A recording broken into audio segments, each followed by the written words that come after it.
Salam bela negara. Kami dari tim kontra dengan mosi debat energi terbarukan adalah solusi perubahan dengan anggota kelompok sebagai berikut. Kami mengidentifikasi 3 kegagalan struktural utama yang menghambat adopsi EBT skala masif di Indonesia.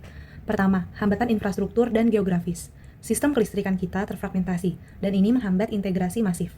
Kedua, hambatan teknis dan stabilitas. Sifat EBT yang intermittent menurut prasyarat teknologi canggih seperti BESS dan smart grid yang belum matang secara nasional. Ketiga, hambatan finansial dan pendanaan. Ini adalah risiko kelayakan terbesar, di mana kesenjangan dana untuk membangun prasyarat tersebut masih sangat signifikan. Keberhasilan negara-negara maju seperti Jerman dan Swedia sering dikutip, namun keberhasilan tersebut beroperasi dalam kerangka infrastruktur yang homogen dan terpadu. Realitas Indonesia adalah antitesisnya. Sebagai negara kepulauan, jaringan listrik PLN sangat terfragmentasi, terdiri dari 4 sistem besar, 16 sistem menengah, dan ratusan sistem kelistrikan terisolasi. Kondisi terfragmentasi ini secara fundamental menghalangi klaim EBT sebagai solusi yang dapat diintegrasikan dan merata di seluruh Nusantara. Dampak dari kegagalan infrastruktur ini terkonfirmasi secara empiris melalui realisasi target. Jika EBT adalah solusi fungsional, kita seharusnya melihat akselerasi. Namun Dewan Energi Nasional terpaksa melakukan penyesuaian drastis terhadap target bauran energi primer 2025. Target awal kita adalah 23%. Target ini kemudian disesuaikan menjadi hanya 17 hingga 19%. Dan proyeksi realistis menunjukkan capaian EBT diperkirakan hanya akan menyentuh sekitar 14%. Kegagalan mencapai target ini diakui berakar pada hambatan struktural. Ini membuktikan bahwa EBT saat ini masih terhalang oleh infrastruktur, bukan sebagai solusi yang sudah siap. Transisi energi tidak hanya harus bersih, tapi juga harus adil sesuai mandat pasal 33 UUD 1945 tentang prinsip berkelanjutan dan merata. Namun, infrastruktur yang tidak merata ini menghasilkan ketidakadilan.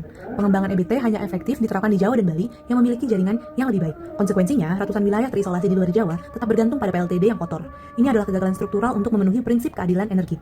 Nah, kita akan beralih dari masalah geografis dan regulasi ke dimensi yang lebih mendesak, yaitu prasyarat teknis. Integrasi EBT skala besar membutuhkan modernisasi sistem dan infrastruktur pendukung yang mutlak. Kegagalan untuk memenuhi 2 prasyarat teknis ini adalah fundamental berikutnya mengapa EBT bukan solusi yang sudah siap. Tantangan yang pertama adalah dilema geografis atau kendala mismatch. Sumber potensi EBT yang besar, misalnya hidro, surya, berada jauh dari pusat-pusat permintaan listrik atau pusat beban industri di Jawa. Untuk mengatasi mismatch ini diperlukan green supergrid, interkoneksi antar pulau kolosal yang direncanakan PLN membentang sepanjang 47.758 km. Selama jaringan transmisi super ini belum terbangun, energi bersih di luar Jawa akan tetap terkunci secara struktural. Transmisi adalah prasyarat, bukan hasil dari solusi EBT. Tantangan teknis yang kedua adalah sifat intermittent EBT mengancam stabilitas grid. EBT utama seperti PLTS dan PLTB sangat bergantung pada kondisi cuaca, menyebabkan fluktuasi yang mengancam stabilitas frekuensi dan tegangan pada jaringan listrik. Integrasi EBT masif secara teknis menuntut modernisasi sistem melalui smart grid dan implementasi BESS skala nasional. Menganggap EBT sebagai solusi tanpa BESS yang terintegrasi secara nasional adalah kekeliruan fatal, sebab BESS adalah prasyarat yang menjamin stabilitas, dan saat ini masih dalam tahap pengembangan kebijakan dan standar. Terakhir, semua prasyarat ini berpuncak pada masalah finansial. Pembangunan infrastruktur transmisi, BESS, dan modernisasi grid menuntut pendanaan yang sangat besar. Kami menyebut ini sebagai the unfunded solution. Exhibit ini memperlihatkan kesenjangan yang kritis. Berdasarkan Comprehensive Investment and Policy Plan CTP, total investasi yang dibutuhkan Indonesia hingga 2030 mencapai 97,1 miliar dolar. Namun, komitmen pendanaan awal yang berhasil dimobilisasi oleh mitra internasional baru mencapai 20 miliar dolar. Ini meninggalkan kesenjangan pendanaan bersih sebesar 77,1 miliar dolar atau sekitar 70% dari total kebutuhan. Saya berdiri di sini sebagai pembicara kedua tim kontra untuk menegaskan bahwa salah satu kelemahan energi terbarukan adalah tingginya biaya investasi baik dalam infrastruktur teknologi maupun pembiayaan.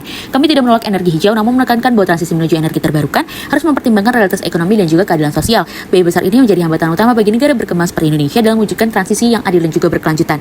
Yang pertama, biaya investasi terlalu besar di negara berkembang. Berdasarkan studi Lila Yoga pada tahun 2025, pengembangan energi terbarukan di Provinsi Bali dalam periode 2024 hingga 2045 memerlukan dana hingga 46,5 miliar US dollar. Angka ini menunjukkan bahwa biaya investasi di negara berkembang masih sangat besar. Padahal pasal 3 Undang-Undang Nomor 30 Tahun 2007 menegaskan bahwa pengelolaan energi harus dilakukan secara berkeadilan dan juga berkelanjutan. Jika investasi terlalu mahal, dana publik justru berisiko terserap untuk kepentingan korporasi besar, sementara pemerataan akses energi bagi masyarakat semakin terhambat. Yang kedua, ada resiko finansial dan biaya modal yang tinggi. Dari sisi finansial, laporan UNDP dari King Renewable Energy Investment menunjukkan bahwa negara berkembang menghadapi premi resiko tinggi karena ketidakpastian regulasi dan kebijakan. Laporan Deloitte juga pada tahun 2024 menegaskan bahwa tanpa dukungan instrumen de-risking, biaya proyek hijau bisa meningkat hingga 25% dari estimasi awal. Kondisi ini membuat pemerintah harus menanggung biaya fiskal melalui subsidi besar yang bertentangan dengan asas efisiensi dan berkelanjutan sebagaimana diatur pada pasal 3 huruf E dan F Undang-Undang Nomor 32 Tahun 2009 tentang perlindungan dan pengelolaan lingkungan hidup. Yang terakhir ada infrastruktur pendukung menambah beban biaya. Infrastruktur pendukung seperti penyimpanan energi dan penguatan jaringan listrik juga menambah biaya yang signifikan. Laporan International Energy Agency mencatat bahwa biaya baterai storage masih bersekitar antara 120 hingga 200 US dollar per kWh.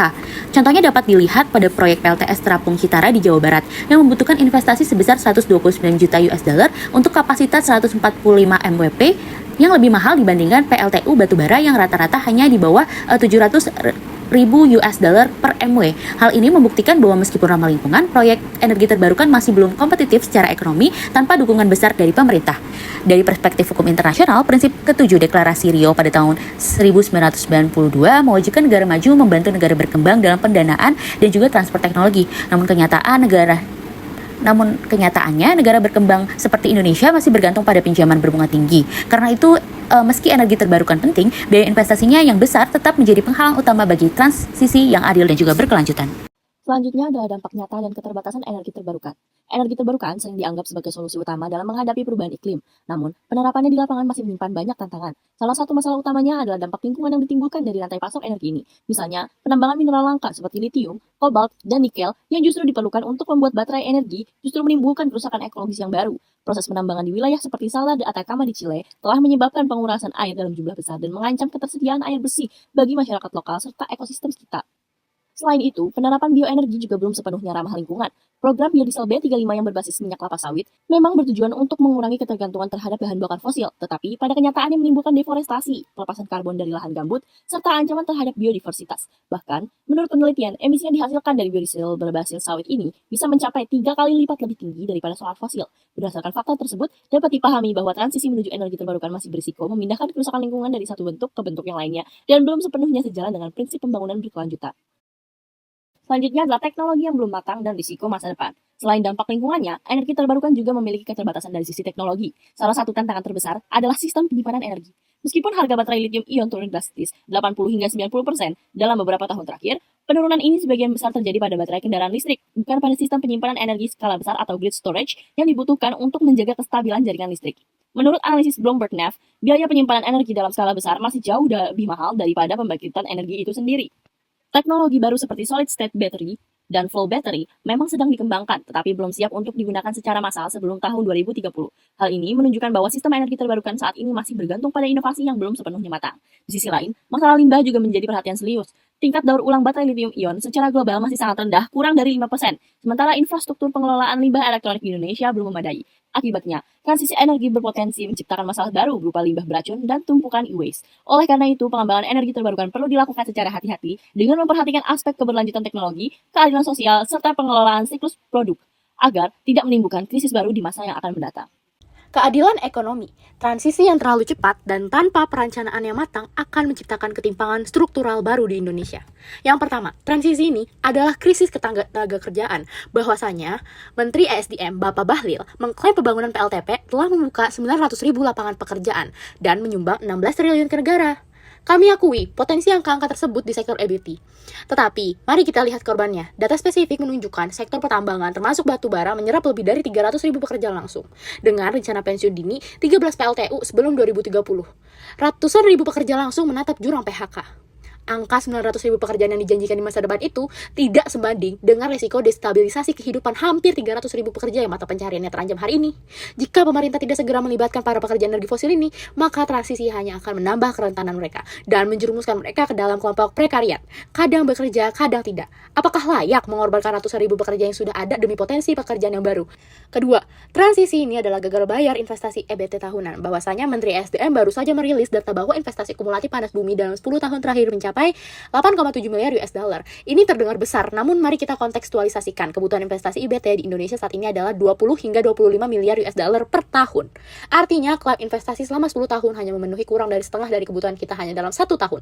Inilah bukti kegagalan solusi macam apa yang hanya hidup di atas kertas tapi gagal menarik modal. Kegagalan ini bahkan diakui sendiri oleh Menteri SDM yang menyebut target EBT lambat karena masalah fundamental. Belum terkoneksinya jaringan distribusi energi secara optimal. Solusi yang tersendat di jaringan dan gagal menarik investasi bukanlah solusi. Ketiga, transisi ini menciptakan kemiskinan energi baru. Pendanaan berbasis utang ini meningkatkan biaya modal yang kemudian berpotensi menaikkan levelized cost of electricity (EBT). Jika biaya ini dialihkan ke tarif listrik, maka kelompok masyarakat berpenghasilan rendah yang rentan terhadap kemiskinan energi akan menanggung biaya investasi yang masif ini.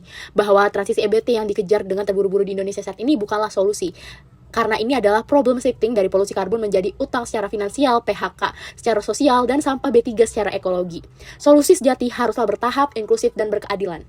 Sekian yang bisa kami sampaikan. Terima kasih banyak atas perhatiannya.